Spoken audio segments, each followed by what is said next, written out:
En 1975, un ingeniero de Kodak llamado Steven Sasson inventó la primera cámara digital del mundo. Pesaba 3.6 kilos y tardaba 23 segundos en tomar una foto. Estaba bastante bien para la época, pero los ejecutivos de la empresa, cuando se lo presentaron, le indicaron: está muy bien, pero no le cuentes a nadie, ya que tenían miedo a que esto afectara su negocio de fotografía analógica. Años después, Kodak se declararía en bancarrota.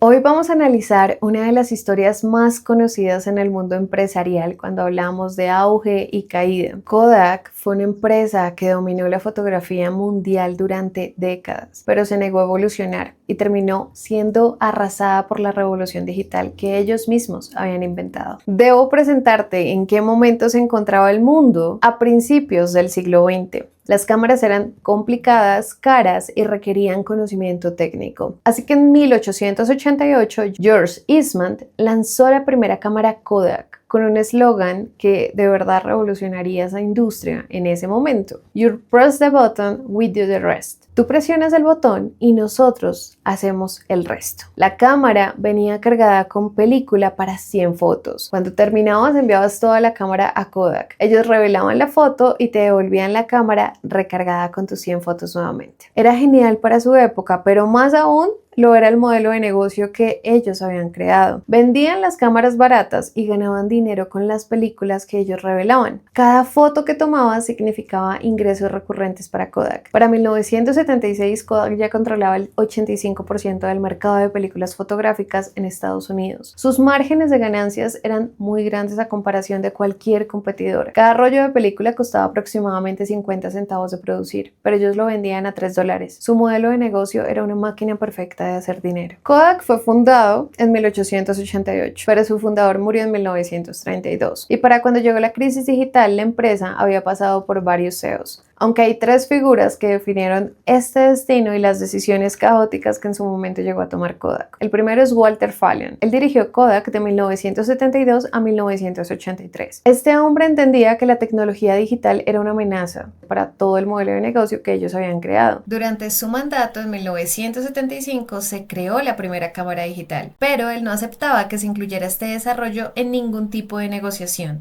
Consideraba que iba a acabar con el negocio principal.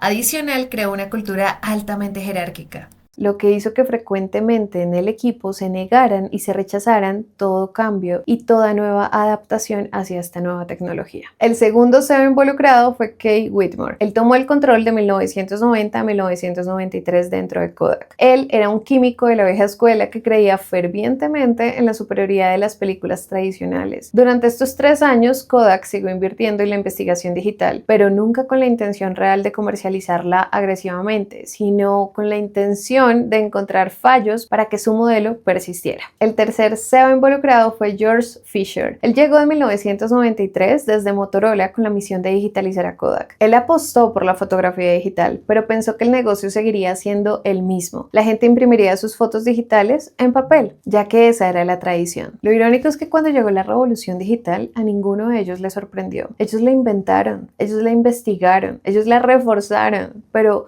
siempre la evitaron y buscaron luchar contra ella. Cuando Steven Sasson, el ingeniero de 24 años que estaba recién graduado trabajando en Kodak, le pidieron que investigara un sensor CCD. Era un semiconductor y en su investigación él estaba pensando y analizando qué pasaría si usó esto para capturar imágenes. Esto lo llevó a que trabajara durante meses construyendo un prototipo. El resultado era una caja del tamaño de una tostadora más o menos que pesaba 3.6 kilos y tenía 0.01 píxeles. Imagínate, 0.01 píxeles, y usaba cassettes de estudio para almacenar las imágenes y necesitaba 23 segundos para tomar una foto. Para ver esta imagen tenías que conectar la cámara a un televisor. Cuando él, muy emocionado, les presentó el invento a la junta directiva de Kodak, la reacción, según lo que se afirmó durante la reunión y en diferentes entrevistas, es que fue educada pero fría. Textualmente le dijeron: es interesante, pero ¿quién va a querer ver sus fotos en una pantalla de televisor? Season siguió trabajando en mejorar esta tecnología para evitar ese obstáculo que le estaban colocando. Para 1989 había creado la cámara digital de 1.2 megapíxeles. Las imágenes se veían decentes, pero cada vez que presentaba los avances había algún tipo de obstáculo, aunque siempre se repetía una pregunta: ¿cuánto tiempo llevará más tu investigación? A lo que él normalmente respondía que entre 10 a 15 o 20 años, de acuerdo a lo que quisieran que mejorara. Así que esto causaba que la junta directiva se relajara frecuentemente, y lo que públicamente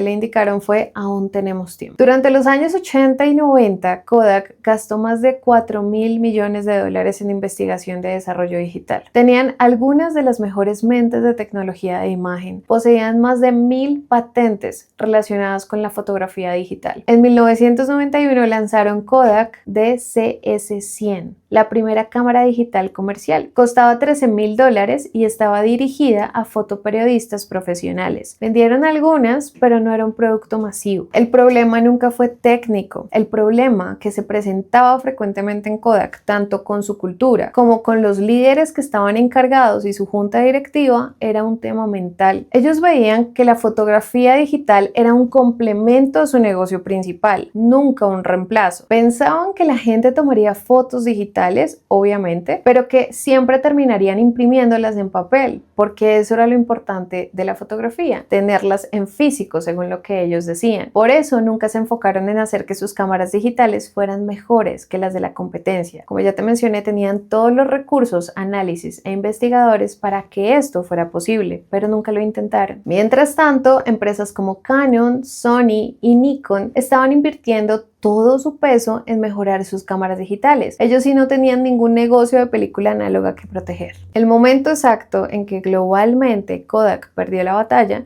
fue en enero del 2000, cuando Sony, uno de sus principales competidores, lanzó la primera cámara digital por menos de $1.000. Las fotos se veían lo suficientemente bien para la mayoría de las personas, y así las fotos digitales empezaron a ver mejor que las de las películas que ellos estaban revelando. En 2003, las ventas de las cámaras digitales superaron por primera vez las ventas de las cámaras de película en Estados Unidos. Kodak había perdido $13.000 millones en valor de mercado en 5 años. El conflicto interno más grande que les estaba impidiendo responder con estrategia era que los científicos de Kodak, que estaban entendiendo dónde iba la tecnología, iban por un camino y presentaban las cosas de una manera, mientras que los ejecutivos protegían a toda costa el negocio de película análoga, evitando que lanzaran cualquier nuevo avance que destruyera el modelo de negocios que ya tenían. Daniel Karp, que fue otro CEO involucrado de 1999 a 2005, implementó una estrategia que llamó crecer digitalmente, proteger la película. Lo iban a proteger costara lo que costara, inclusive su propia empresa. Los científicos de la empresa presentaban frecuentemente sus quejas, ya que estaban frustrados. Ellos habían inventado tecnologías que otras empresas estaban usando para destruir a Kodak, pero cada vez que se proponían a lanzar los productos que compitieran directamente con los de la película, los ejecutivos frenaban totalmente ese proceso para no afectar el modelo. Y sumándole a esto un problema mayor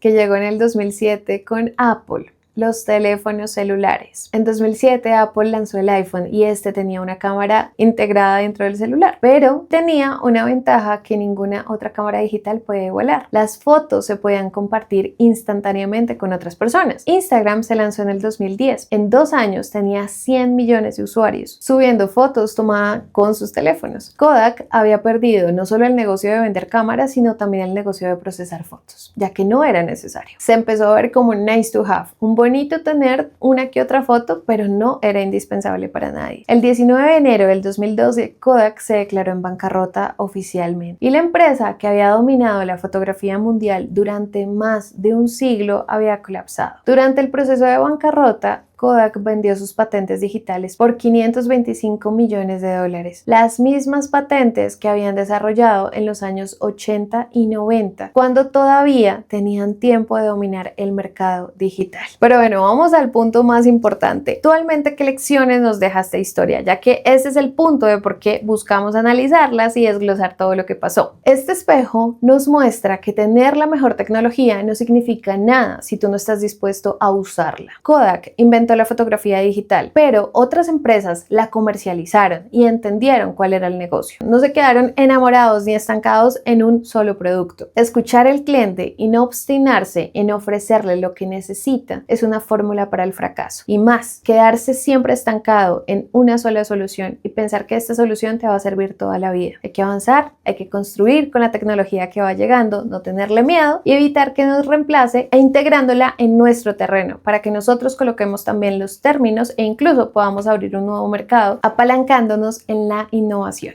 Que por cierto, si quieres apoyo en la integración y en la sistematización con IA de tu proceso comercial, te dejamos el link en la descripción. Hoy Kodak todavía existe, pero se enfoca en la impresión comercial y en algunos productos químicos especializados. Steven Sisson, el ingeniero que había construido la primera cámara digital, siguió trabajando con Kodak hasta su jubilación. Él se pensionó con ellos en el 2009 y para el 2010 recibió una medalla nacional de tecnología por el presidente Obama, gracias a lo que él inventó. Así que adáptate, innova y no tengas miedo a integrar nuevas tecnologías y a dejar las cosas que ya no sirven atrás. Hay que avanzar, las nuevas tecnologías son inevitables, así que permítete crecer. Nosotros te compartimos estas historias para que conozcas el pasado y no lo repitas en el futuro.